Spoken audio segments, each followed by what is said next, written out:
नमामि धन्वन्तरिमादिदेवम् सुरासुरैर्वन्दितपादपद्मम् लोके जरारुभयमृत्युनाशनम् दातारमीशं विविधौषधीनां शङ्खं चक्रं जलौकां दधतं मृतघटं चारुदोर्भिश्चतुर्भिः सूक्ष्मस्वच्छातिरुद्यं शुकपरिविलसन् मौलिमम्भोजनेत्रम् कालाम्भोदोज्ज्वलाङ्गं कटितटविलसच्चारुपीताम्बराढ्यं वन्दे धन्वन्तरीतं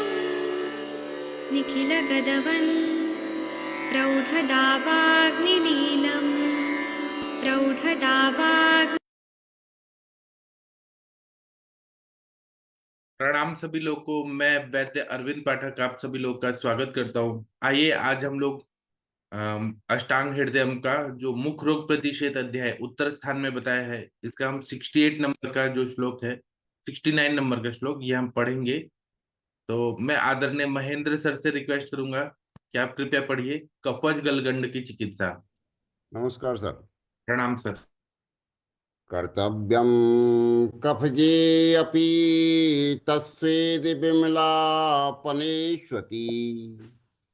बोलिए सब। कर्तव्यं कफजेऽप्येत स्वेदा विमलापनेष्वति।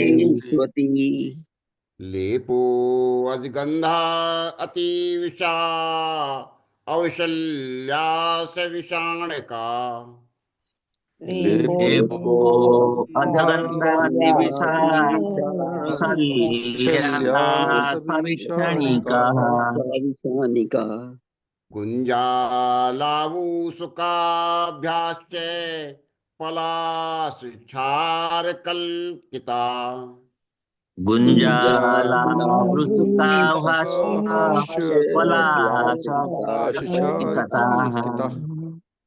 कफजन गलगंड में भी यही चिकित्सा करनी चाहिए, परंतु स्वेदन और बिमलापन बड़ी मात्रा में करना चाहिए। गिलोय, नीम, कूड़ा, हंसराज यानी कूड़ा मतलब कुटज, हंसराज, बला, अतिबला, पिप्पली और देवदारू से सिद्ध किया तेल पिलावे। अजगंधा, अतीस, लांगली यानी कलिहारी, मेड़ा सिंगी, घूंगची या गुंजा, तिक्तलाबू, सुकाभ्य, चरम कार्कट, कैवर्तम मुस्ता इति शिवदास सेने। इनको पलाश के क्षारोदक से पीसकर लेप करे। वक्तव्य: पलाश भस्मोदक पे पिता भी पेशता भी दिहात से गुंजा भी अशीतला भी।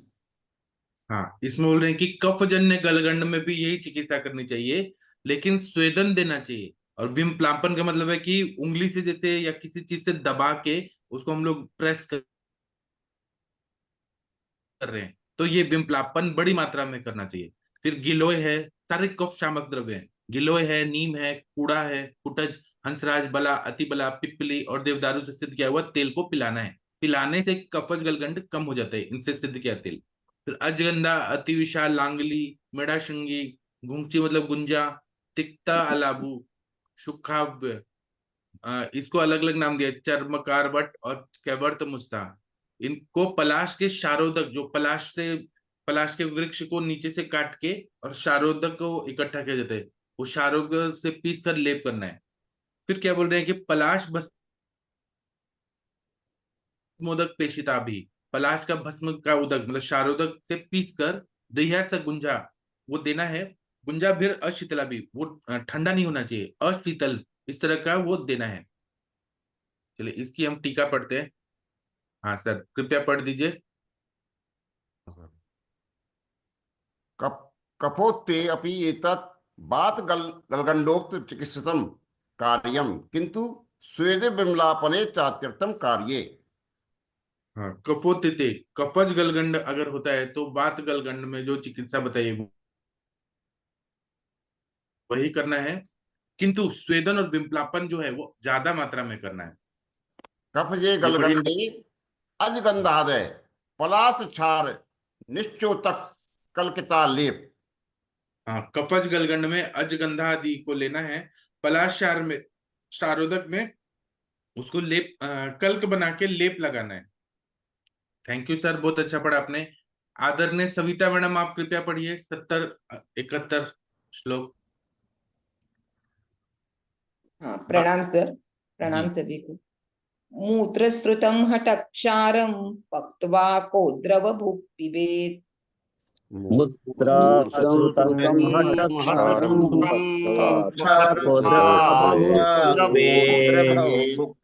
पिबेत्। साधितं वत्सकाद्यैर्वा तैलं सपटुपञ्चकैः।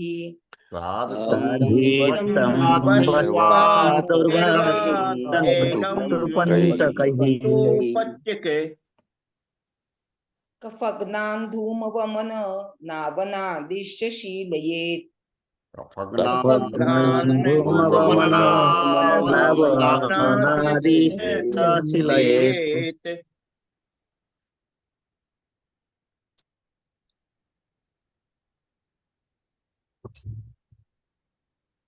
चलिए इसका हिंदी वाला टीका पढ़ दीजिए, पढ़िए। हट जलकुंभी का क्षार गोमूत्र में मिलाकर छान कर आगे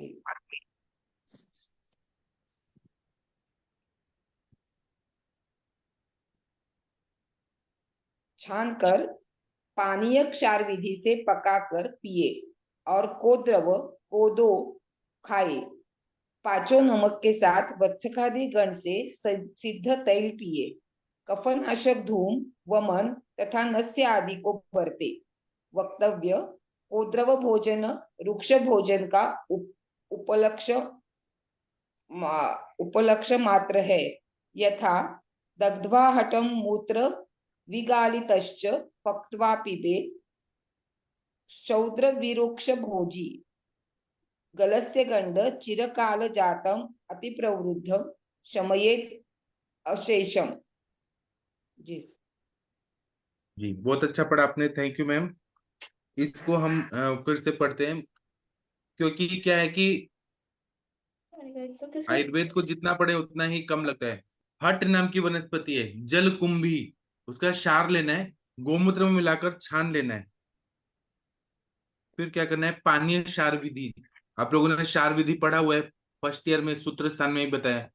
तो पानीय क्षार विधि से पकाकर पीना है और कोद्रव खा लेना है। कोद्रव एक धान्य होता है। फिर उसके बाद में क्या बोल रहे हैं कि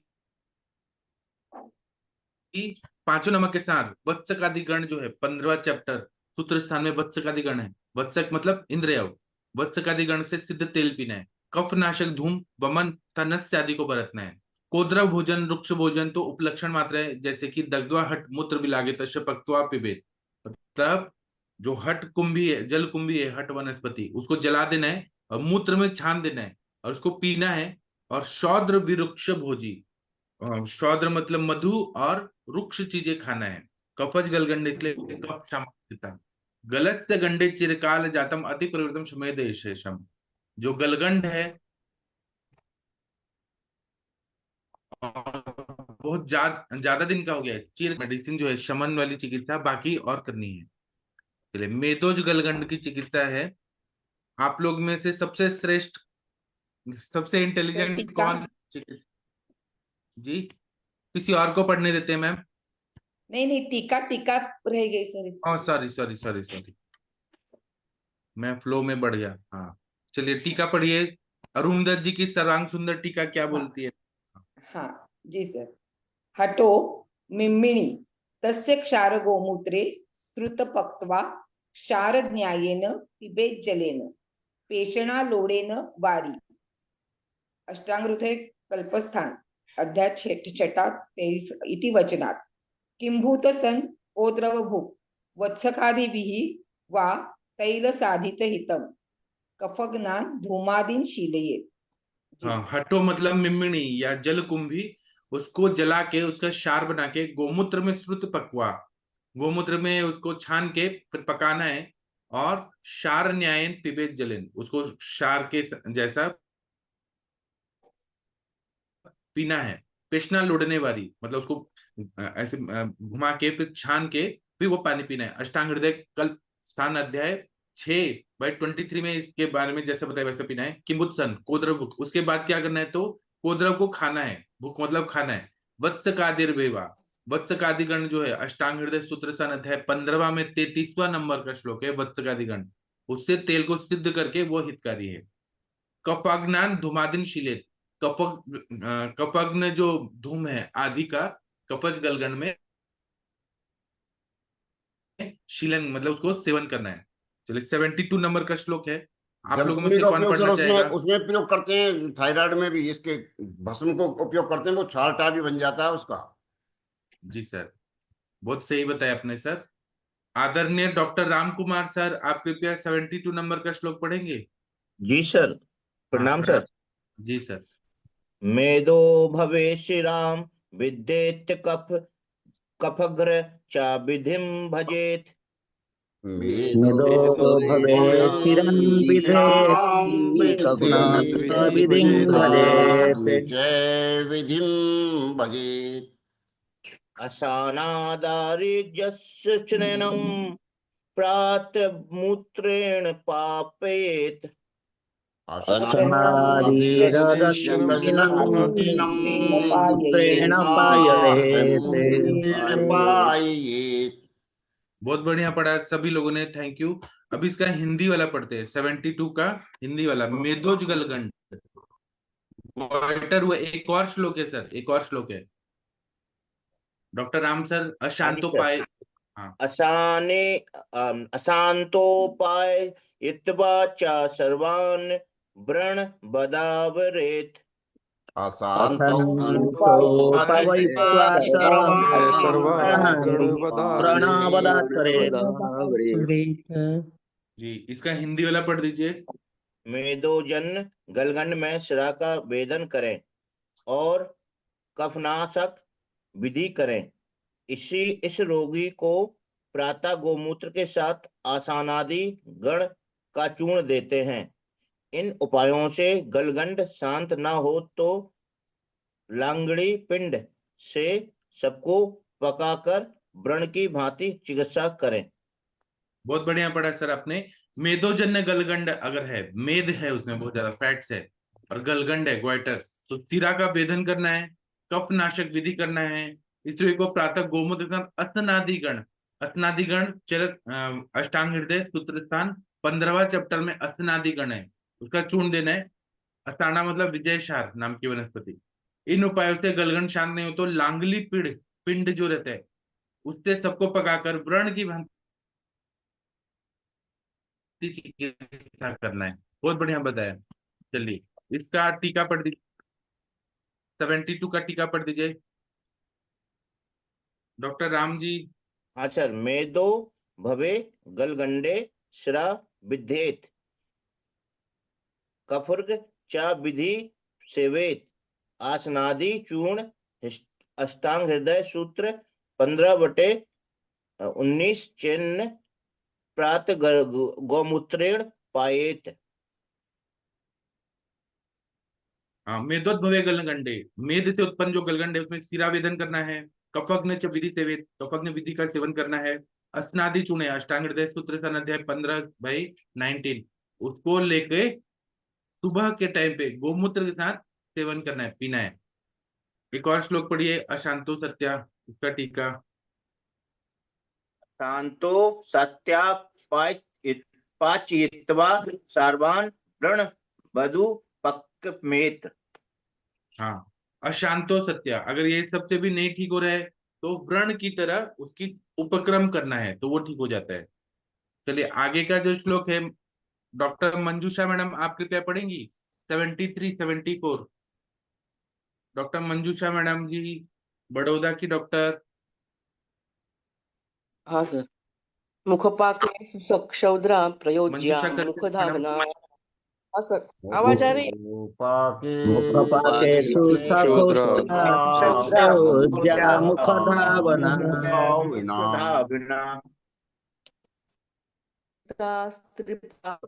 पाठा मृद्विका जाति पल्लवाः मुदिता जातिपल्लवा तिष्ठेव्या भक्षयित्वा वा कुठेरादिर्गणो वा निष्ठेव्या भक्तिवा गणेथवा बहुत अच्छा पढ़ा सभी लोगों ने, थैंक यू। अभी इसका हिंदी वाला पढ़ते हैं। मुख पाक अगर हुआ है, मुंह में छाले पड़ गए तो क्या करना है? वाघभट जी बहुत इंटेलिजेंट डॉक्टर थे, उन्होंने सब चीज बताई है। मैम पढ़िए 74 के नीचे। मुखपाकों में मधु के साथ मुख के प्रक्षालन बरतने चाहिए। ये प्रक्षालन त्रिफला, पाठा, द्राक्षा और चमेली के कोमल पत्तों के क्वाथ करके देने चाहिए, अथवा हरितक वर्गोक्त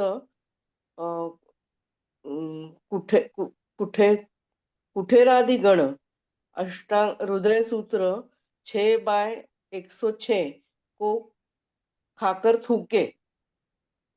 हाँ, मुख पाक अगर हो जाता है, ओरल अल्सरेशन हो जाता है, तो इतना अच्छा चिकित्सा होता है कि मधु के साथ मुख के प्रक्षालन बरतना चाहिए। जितना मधु डाल के मुंह को धोएंगे उतना वो जल्दी जल्दी हील होगा।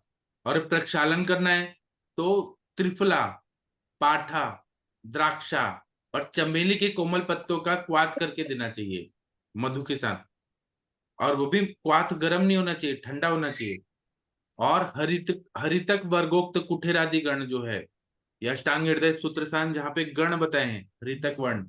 हरितक मतलब जो पत्तों वाला जो है वो उसमें कुठेरादि गण है, उसको खाकर मुंह में लेके फिर थूकना है। तो जितना वो हील करेगा उतना जल्दी जल्दी वो ठीक होते जाएगा।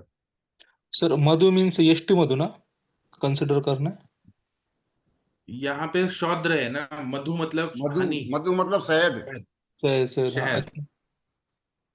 हाँ चलिए, 73 74 का पढ़िए। मुख पाकेशु। मंजूषा मैडम जी। हाँ सर, पढ़ती हूँ। सर पूरा दिख नहीं रहा है, मेरे श्लोक दिख नहीं रहा। क्यों? 7 हाँ पाकेशु सॉरी, दिख रहा है ना? मुखपाकेषु प्रयोज्य 73 मुग्धावना। 74। हाँ, मुखपाकेषु नहीं, सक्षौद्रा उसके नीचे वाला प्रयोज्य। टीका पढ़ना है। मुख पाकेशु। Okay sir. मुखपाकेषु समाक्षिका मुखधावना क्वथितास् त्रिफलादय प्रयोज्य, अथवा त्रिफलादीन् भक्षयित्वा निष्ठेव्या भुक्त्वा निष्ठीवेत्। निष्ठेव्या इति भुक्त्वा निष्ठीवेत्। कुठेरादिर्गणो वा हरितक वर्गोक्तो अष्टांगहृदय सूत्र 6/106 भक्षयित्वा निष्ठेव्य। हाँ, ये टीका मुख पाकेशु, मुख पाक में। हाँ, बहुत अच्छा पढ़ा आपने। मुख पाक में बहुवचन है, मुख पाकों में मधु के साथ मुख का धावन करना है और क्वाथ लेना है, त्रिफला आदि का प्रयोग करना है, या फिर त्रिफला आदि को खाकर और थूकना है। भुक्त्वा निष्ठिवेत, खाकर और थूक देना है। कुठिर आदि गण या लेना है, जिसको हरितक वर्ग में अष्टांग हृदय सूत्रसन अध्याय 6 में 106 नंबर का श्लोक है, उसको खाकर फिर निष्ठेव्य मतलब थूकना है। तो उससे मुखपाक ठीक हो जाता है, हील हो जाता है, क्योंकि कषाय रसात्मक होते हैं और हीलिंग संधान करने वाला सारा कैपेसिटी होता है। चलिए 75 नंबर का जो श्लोक है, आदरणीय मनीषा मैडम जी आप पढ़ सकती हैं। मनीषा मैडम। जी सर, प्रणाम सर। हाँ प्रणाम मैम, पढ़िए प्लीज। मुखपाके अनिलात कृष्णा पटेला प्रतिसारणम। मुखपाके अनिलात कृष्ण पेला प्रतिसारणम् नीलं वात हरे सिद्धं हितं कवलनस्य। तैलं वात हरे सिद्धं कवलनस्ययोः। इसका हिंदी वाला पढ़ लेते हैं। वातज मुखपाक की चिकित्सा। अच्छा, ये भी वातज पित्तज कफज भी होता है मुखपाक। हाँ पढ़िए। हाँ जी सर। वातजन्य मुखपाक में पिपली, नमक और इलायची से प्रतिसारण करें। वातग्न द्रव्यों से सिद्ध तेल कवल और नस्य में हितकारी है। हाँ, वातजन्य मुखपाक है तो पिपली लेना है, नमक और इलायची से प्रतिसारण करना है, मतलब वहां लगाना है, और वातग्न द्रव्यों से सिद्ध तेल को कवल और नस्य में यूज करना है, बहुत हितकारी होता है। बहुत अच्छा हो रहा है, पढ़ रहे हैं। 75 की टीका पढ़ दीजिए। जी। मुखपाके अलिनाथ कृष्णादय प्रतिसारणम वातग्ने सिद्ध तेल कवले नस्य च हितम। मुखपाक में जो भी वात वाला मुखपाक है उसमें पिपली आदि का प्रतिसारण करना है, और वातग्न सिद्ध तेल से कवल और नस्य हितकारी होता है। बहुत अच्छा पढ़ा आपने। जितेंद्र जी, आप कृपया पढ़िए पित्ताश्रय वाला श्लोक। सर हाँ, सर पिताश्रे पितरक्तघ्नं कफघ्नश्च कफे विधिः पितास्त्रे पितरक्तघ्नं कफघ्नश्च कफे विधिः लिखेच्छकादिपत्रैश्च पीठिकाः कठिना स्थिराः लिखे काकपत्रश्च पीठिका कठिना स्थिरा। चलिए इसकी टीका पढ़ देते हैं। हाँ, पढ़िए सर। सर पित्तज मुखपाक और रक्तज मुखपाक में पित्त रक्तनाशक चिकित्सा करे, कफजन्य मुखपाक में कफनाशक विधि करे, कठिन एवं स्थिर पीठिकाओं को सगो आदि से के पत्ते से लेखन करे। बहुत अच्छा पढ़ा आपने। पित्तज मुखपाक है, पित्त की वजह से मुंह में छाले पड़े हैं, या रक्तज मुखपाक है तो पित्त और रक्तनाशक चिकित्सा करना है। कफजन्य मुखपाक है तो कफनाशक विधि करना है। कठिन और स्थिर पीड़िकाओं में सागौन जो होता है शाक का, उसके पत्तों से लेखन करना है, क्योंकि वो पूरा खुरखुरा होता है, खुरदुरा होता है, उससे लेखन करना है, तो वो कफजन्य मुखपाक है। म्यूकोजल मेम्ब्रेन क्लीन होने से वो ठीक हो जाता है। चलिए इसकी टीका पढ़ दीजिए सर जितेंद्र। पिता हाँ पिताश्रयी पितरत्न रक्तघ्नौ विधि हाँ कफे च हाँ कफहृत विधि पीठिका कठिना स्थिरा शाकादि पत्रे लिखेत। हाँ, पित्त वाला जो मुखपाक है, पित्त की वजह से उसमें पित्त और रक्तग्न विधि है, उसका प्रयोग करना है। कफ वाला जो मुखपाक है उसमें कफ को नाश करने वाला विधि करना है, और पिटिका है तो कठिन स्थिर है तो शाकादि पत्र, सागौन के पत्र आदि से लेखन करना है। चलिए आगे का हम पढ़ते हैं। आप सबके सब भारत के सर्वश्रेष्ठ चिकित्सक लोग हैं। प्रदीप कुमार सर, आप कृपया ये पढ़ दीजिए। जी सर, यथा नमस्कार। दोषोदयम। हाँ जी। यथा दोषोदयं कुर्यात् सन्निपाते चिकित्सतम्।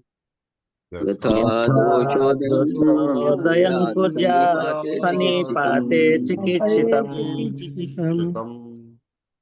हाँ, सन्निपात मुखपाक की चिकित्सा पढ़िए सर। सन्निपात जन्य मुखपाक में दोष की अधिकता के अनुसार चिकित्सा करें। हाँ, सन्निपात जन्य है, उसमें दोष की अधिकता, वात बढ़ा है, पित्त बढ़ा है, कफ बढ़ा है, उसके हिसाब से चिकित्सा हमें समझ के करनी है अच्छे से। हाँ, टीका पढ़ दीजिए। सन्निपाते यथा दोषोदय चिकित्सित कुर्यात्। हाँ, सन्निपात जो मुखपाक है, मुंह में अल्सरेशन हुआ है ना, मुंह में छाले पड़े हैं, तो यथा दोषोदय जो दोष दिख रहे हैं, वात पित्त कफ, उसके हिसाब से जो चिकित्सा है उसको वहां पे करना है और पेशेंट को फायदा होता है। चलिए 77 नंबर का जो श्लोक है, महाजन सर आप कृपया पढ़ेंगे सर।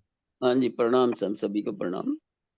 नवेर्बुधे तव संवृद्धे छेदिते प्रतिसारणम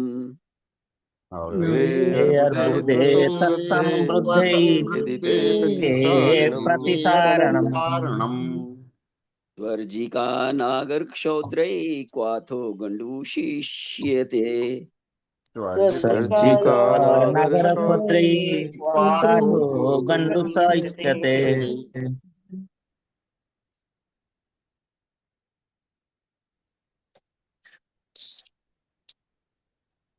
गुरुचिनिम कल्कोत्थो मधु तेल संवन्वितः गुरुचीनिम्बकल्पोत्थो मधु तैला समन्वितः यवातनम्बुक तीक्ष्ण तेल नस्य अभ्यंग तथा आचरेत जवान भुक्तिक्षणतैलो नष्टे अभ्यंगा तथा चरेत्। चलिए इसका हिंदी वाला पढ़ देते हैं। आप सबके सब भारत के सर्वश्रेष्ठ चिकित्सक लोग हैं। देखिए सुबह सुबह उठ के सब लोग पढ़ रहे हैं। बहुत सारे लोग तो सोते रहते हैं। आप लोग कितना अच्छे हैं। पढ़िए पढ़िए। जो अर्बुद नूतन हो और बहुत बड़ा ना हो उसको काट कर सर्जिक्षार सोंठ और मधु से प्रतिसारण करें। गिलोय और नीम के कल्क में मधु और तेल मिलाकर इस क्वाथ से गंडूश करें। जो जौ के श्राप्य तथा तीक्ष्ण तेल का नस्य और अभ्यंग बरतें। हाँ, जो अर्बुद नया है, बड़ा नहीं है, उसको काट कर वहां पे क्षार कर्म करना है। तो सज्जी क्षार सोंठ और मधु से प्रतिसारण करना है तो वो ठीक हो जाता है। गिलोय और नीम के कल्क से मधु और तेल मिलाकर इसको हाथ से गंडूश करना है। जौ को खाना है और तीक्ष्ण तेल का नस्य और अभ्यंग बरतना है। इतना बढ़िया चिकित्सा बताया। चलिए इसकी टीका पढ़ दीजिए। हाँ जी। अर्बुदे नवोत्थे श्रीवृद्धे छेदिते च प्रतिसारण सवर्जिकादि गंडूष इष्टो गुरुचि निम कल्कोद्भव क्वाथो मधु तेल युक्त तथा यवातन भोजी तीक्ष्ण तेलनस्य अभ्यंग आचरेत। हाँ, अर्बुद जो नया हुआ है और थोड़ा सा बड़ा हुआ है उसको छेदन कर देना है। छेदन करके काट के निकाल के प्रतिसारण करना है सब्जी छार आदि से। गंडूश करना है तो गुडुची नीम कल्क से बना के जो क्वाथ होता है उसको मधु और तेल में मिक्स करके गंडूश करना है। और जौ का सेवन करना है। तीक्ष्ण तेल का नस्य और अभ्यंग आदि का प्रयोग करना है। तो आदरणीय महेंद्र सर आप भगवान का प्रेयर कर दीजिए प्लीज। हाँ सर। आदि लक्ष्मी की स्तुति है सर। आदि लक्ष्मी नमस्ते अस्तु पर ब्रह्म स्वरूपिणी यशो देहि धनम देहि सर्वकामाश्च देहि मे संतान लक्ष्मी नमस्ते अस्तु पुत्र पौत्र प्रदायिनी पुत्रां देहि धनं देहि सर्वकामाश्च देहि मे विद्यालक्ष्मी नमस्ते अस्तु ब्रह्म विद्यास्वरूपिणी विद्यां देहि कलां देहि सर्वकामाश्च देहि मे धनलक्ष्मी नमस्ते अस्तु सर्वदारिद्र्यनाशिनी धनं देहि श्रियं देहि सर्वकामाश्च देहि मे धान्यलक्ष्मी नमस्ते अस्तु सर्वाभरणभूषिते धान्यं देहि धनं देहि सर्वकामाश्च देहि मे मेधालक्ष्मी नमस्ते अस्तु कलय कल्मषनाशिनी प्रज्ञां देहि श्रियं देहि सर्वकामाश्च देहि मे गजलक्ष्मी नमस्ते अस्तु सर्वदेव स्वरूपिणी अश्वांश गोकुलं देहि सर्वकामाश्च देहि मे धीरलक्ष्मी नमस्ते अस्तु पराशक्ति स्वरूपिणी वीर्यं देहि बलं देहि सर्व कामश्च देहि मे। जय लक्ष्मी नमस्ते अस्तु सर्व कार्ये जय प्रदे। जयम देहि शुभम देहि सर्व कामश्च देहि मे। भाग्य लक्ष्मी नमस्ते अस्तु सौमंगल विवर्धिनी। भाग्यम देहि श्रियम देहि सर्व कामश्च देहि मे। कीर्ति लक्ष्मी नमस्ते अस्तु विष्णु भक्त स्थल स्थिते।